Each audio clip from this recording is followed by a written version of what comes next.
Have you ever felt like you've hit rock bottom? Like the world has turned its back on you and there's just no way up? This is the story of a man who was there, lost in the deepest, darkest pit of his own life. A man who had given up on everything.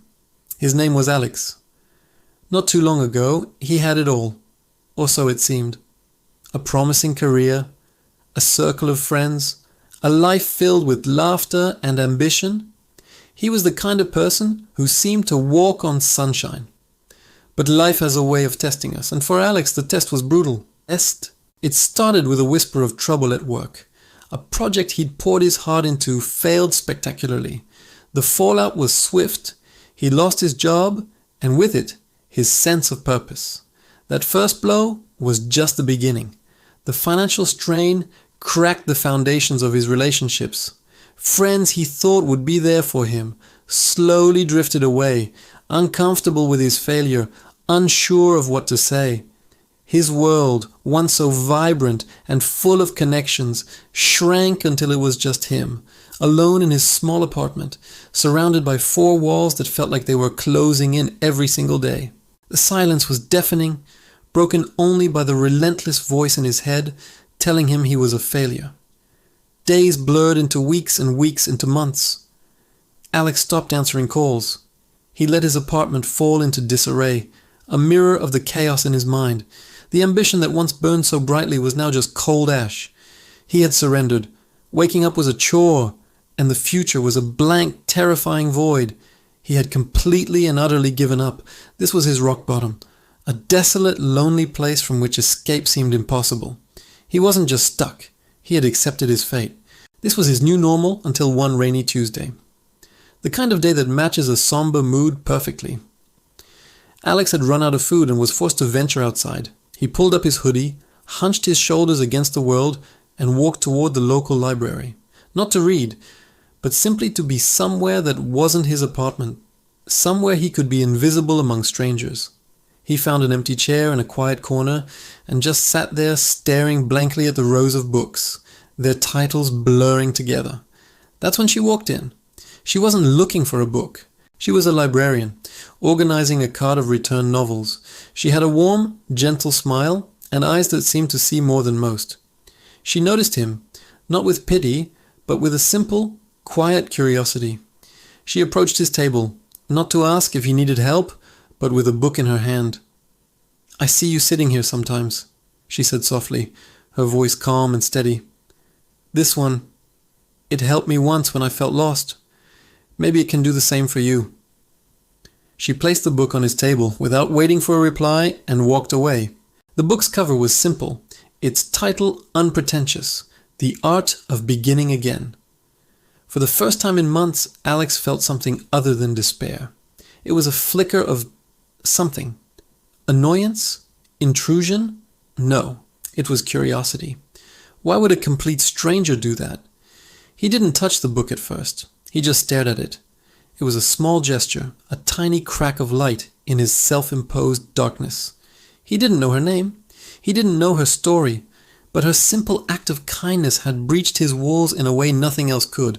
He left the library that day without the book, but the encounter stayed with him. The next day, he went back. And the next, he didn't speak to her. He just sat in the same chair. The book was still there. Finally, after a week of this silent ritual, he picked it up. He opened it, his hands trembling slightly. The first line wasn't profound or life-altering. It was simple. Every ending is a new beginning in disguise.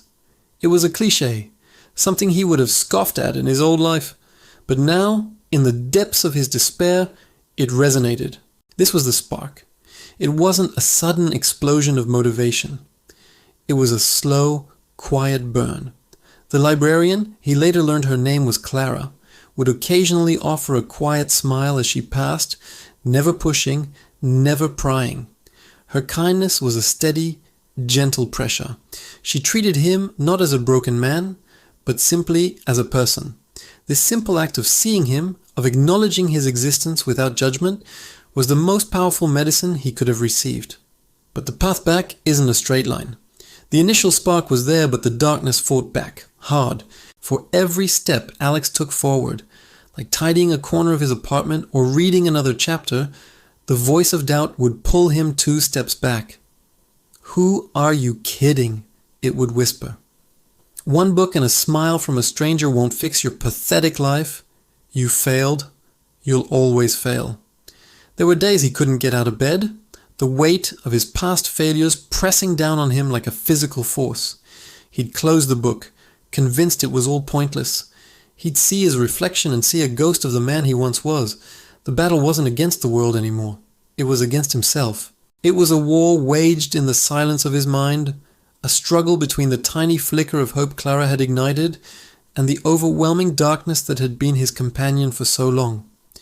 He would go to the library, sometimes just to see that a small corner of the world held a person who believed in him, even when he didn't believe in himself. Clara never offered advice. She just offered presence. One day, she found him staring out the window, his face a mask of conflict. "The hardest battles are the ones we fight with ourselves," she said quietly, as if reading his mind. "But you don't have to fight them alone." She pointed to a flyer on the community board for a local support group. "Sometimes just talking helps."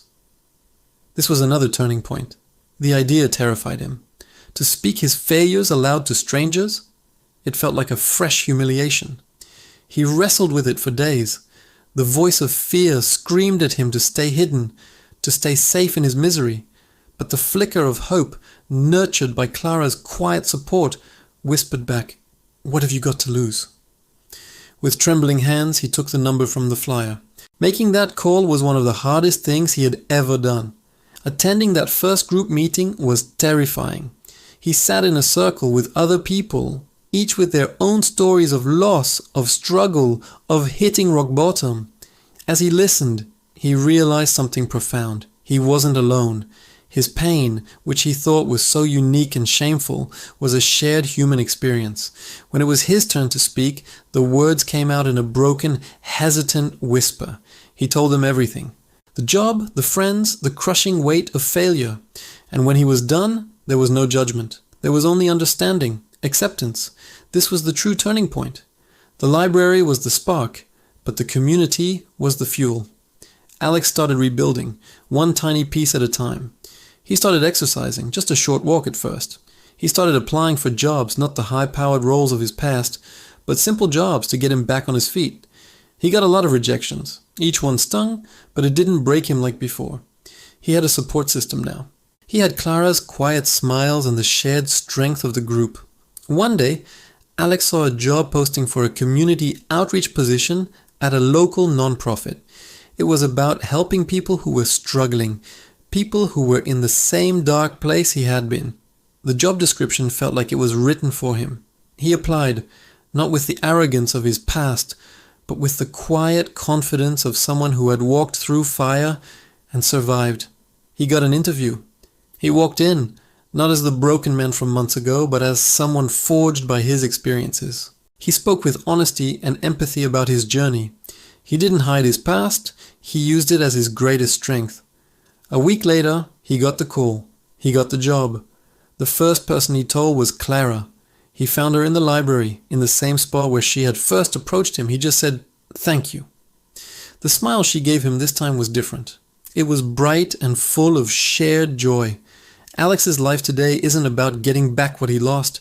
It's about building something new, something stronger, something more meaningful. His work allows him to be the person for others that Clara was for him.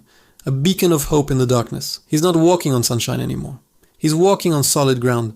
Ground he built himself, with a little help from a stranger in a library. His story is a powerful reminder that sometimes rock bottom is the most solid foundation you can ever build upon, and that one small act of kindness can quite literally save a life. Thank you for watching. If you or someone you know is struggling, please remember that reaching out is a sign of strength, not weakness. There are resources available, and you don't have to go through it alone. Subscribe for more stories that inspire and remind us of the strength of the human spirit.